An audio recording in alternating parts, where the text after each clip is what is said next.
இவர் வந்து அந்த தளபதியாக பார்க்குறாரு, இந்த தளபதியாக பார்க்குறாரு, குட்டி தளபதி, திடீர் தளபதி அப்படிலாம் சொல்கிறாங்க.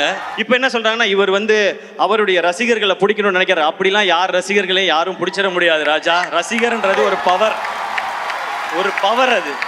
விஜய் சார் வந்து இன்னைக்கு நான் லாஸ்ட் படம் நடிக்கிறேன், அடுத்து அரசியலுக்கு போகிறேன்னும் போது பின்னாடியே அவரோட நின்று போகிறாங்க.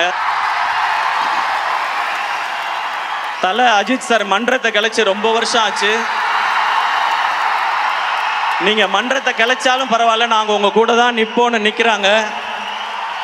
இந்த பக்கம் கமல் சார், அவர் மாதிரி பெர்ஃபார்ம் பண்ண இந்தியாவிலே ஆள் கிடையாது. அவர் வெற்றி தோல்வி இதெல்லாம் விட்டுட்டு உண்மையான கலைஞன், என்னோட கலைஞன், உலகநாயகன் கூட இன்னமும் நிற்கிறாங்க.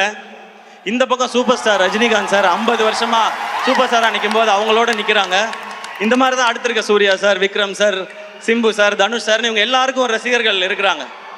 அப்படி போய் அவங்க ரசிகர்களை நம்ம எடுத்துக்க முடியாது. நம்ம ரசிகர்களை சம்பாதிக்கணும்.